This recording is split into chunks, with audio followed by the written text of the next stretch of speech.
there's movies, there's whole series that don't give me what this one episode gave me, and this is just one out of many great episodes. But what this one episode gave me is better than tons and tons of hours I've sunk into different series out there. You know what I mean? Like, it was just a journey. It was just a journey. Hey guys, this is a clip from our podcast. We're going to leave it linked above, so check out the full show. And don't forget to leave a thumbs up and subscribe. Thanks, guys. I'll tell you what, the one episode that really blew my mind, and Demon Slayer was great, but holy, I shat a big load when I watched this episode, man. Mushoku Tensei, Season 2, Episode 10. Oh, like, there's no words to describe the experience of watching this episode. I was sitting there, I was like this, I was like, oh my god! Like the whole runtime, the whole fucking runtime. This might be one of, if not the best episode of anime I've seen all year. I mean, it was just an insane. This was an experience. What did you make of this week's episode? I hope you agree with me. Oh yeah. They did it like, the whole episode was exactly what I wished for. Yeah, just like the build up of like. Like they're just walking, they're just like, oh, it's just normal walking, and then they all just like, Eris and fuck, I'm forgetting his name. What's his name again? Rudy. Our boy. Okay, let's build up to that point though. In the beginning, we have this beautiful fight scene between Eris and Rudy. By the way, I have to talk about this, dude. The fight scenes, both of them. The initial fight scene between Rudy and Eris, and then all the shit that went down afterwards, right? With the dragon god. Taught like S plus tier animation, dude. There has not been any fight scene in this show that has matched those scenes in this episode that we got today. They've been fantastic up until this point, but these were like another level. Like the choreography of them like throwing their staffs around, how fast there was no choppy animation at all. Like the way the blades would interact and the sparks would fly, the speed at which the animation was moving, dude. Like I nutted watching both of these fight scenes. These fight scenes were incredible. And then, so yeah, let's get to the actual part that matters. Ruiger tells Eris, like, you are now a warrior. I now bestow you as a warrior. And she's like, well, I've never beaten you yet. And he's like, he probably thinks to himself he never will, but he doesn't say that. He's just like, you're a warrior now. And so that was like a cute little moment. What'd you make of that moment before we get into the real spice of the episode? Yeah, because it's like oh, I can't be a warrior unless I beat Ghislaine or something. It's like, well, you're putting yourself trying to put yourself on such a high tier there. It's like even just one tier below is still a super strong ass warrior, Right. Like if someone was capable with those kind of moves and flexibility and just jumping around and all that, I'd be toast. Yeah. And I love the setting. I love the story night. Everything. I was like, dude, this is like beautiful. This is beautiful. And then they are they're traveling through the snow, right? They're walking and they're kind of like walking on like along a glacier or something like that, right? It's like kind of enclosed. And Eris and Ruiger just pause. They just stop and they're looking forward, and like you can't see anything. It's all misty with the snow, right? And Rudy is all confused. Rudy is just like, what's the issue here? And then the two walk out, and I'm like, this is gonna be good. This is gonna be good. I knew immediately he was one of the gods, right? But I didn't know. I assumed he'd be evil. He fucking looks evil, but. Man, it's like the scene with the Orochimaru with like Sasuke and Sakura back in the Forest of Death. They're just like frozen. But Rudy is just like, "Oh, what's up?" Like Rudy should apologize to his teammates after this episode. He really should, because he starts opening his mouth, he starts asking him questions, and eventually it comes to the Dragon God's conclusion that Rudy is associated with the Man God. I mean, he asks him, he's like, "Does the term the Man God mean anything to you?" And he's like, yeah, it does. And then he just starts going instantly. He goes ham on them.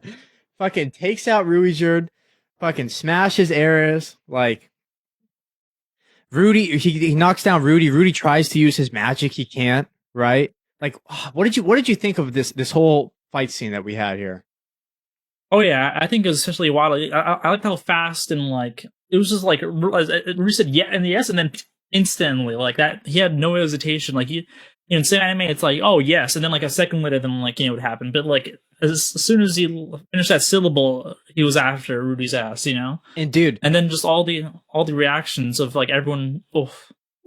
Yeah, I gotta say the writing was so phenomenal because you're sitting there watching him talk to him, and it's like Rudy, don't ask that question. Then he asked that question, and it's like, okay, Rudy, time to shut up, and then he just doesn't shut up. So what they're doing is they're slowly building towards it, and then it goes off a cliff. Then he finds out that he's associated with the man god, and then bam, it all goes south, and yeah, we see Eris. Man, you could really tell that Eris cares for Rudy, and I love to see that development of her character. She's screaming, you know, um, just Lane, and father, grandfather, anybody, save Rudy as he's about to die. I mean, you can see the real love that she has for him in that moment.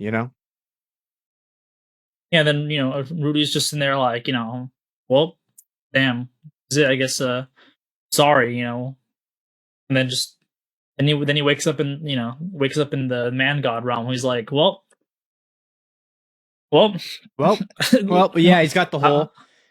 He talks to him, and then it's kind of like casual conversation, and then not the usual kind of like bickering or whatever. He's just like, yeah, and then he kind of catches him in like a weird. He asks him a question like, "How did you know all these things would happen, or why are you directing me these things?" And then the man god kind of like shuts up, and he's like, he kind of catches him in something, but even Rudy says to himself, "Well, there's no need to question you. Like you've led me through this journey, and you've kind of done good things for me. Yeah, you saved my sister. Yeah, yeah. So I can't call you out on your bullshit, but you can. I like that intrigue there. Like, why is he pulling the strings here? The dragon god called him apostle of the man god or something like that, like one of his disciples or something.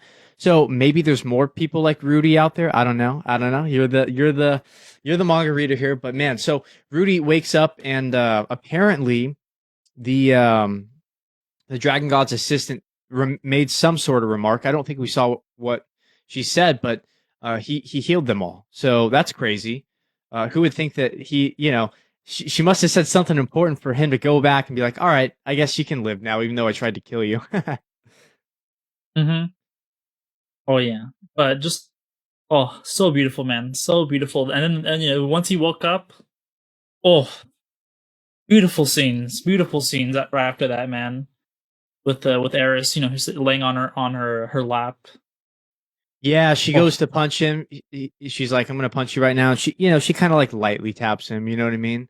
But Orsted is this guy's name. So I assume he's going to be a big bad. I was saying for Mushoku Tensei to be like the perfect season, I'm like, I need something here at the end. I thought it was going to be last arc that would kind of be a bigger arc.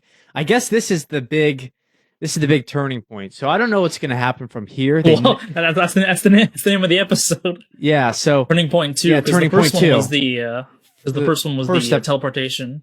The teleportation back in part 1, right? Yeah. So here's the next turning point, right? So they're not even hiding it with that title. So again, they never really foreshadow. I don't know where they're going to go next, but I am, as always, hooked. And I've got to say, that was a hell of a ride for an episode, man.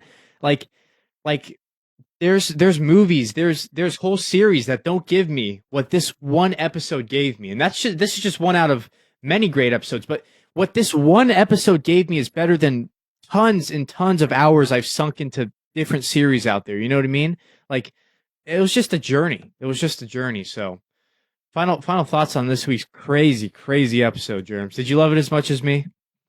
Oh yeah, I was smiling inside. I'm like waiting for this next scene. I'm like, how are they gonna do this next scene? It's gonna be so. And they the animation, the voice acting, it just takes to that next level. Everything. It's all good, right? Like everything is that next level. The voice acting, the animation, the soundtrack.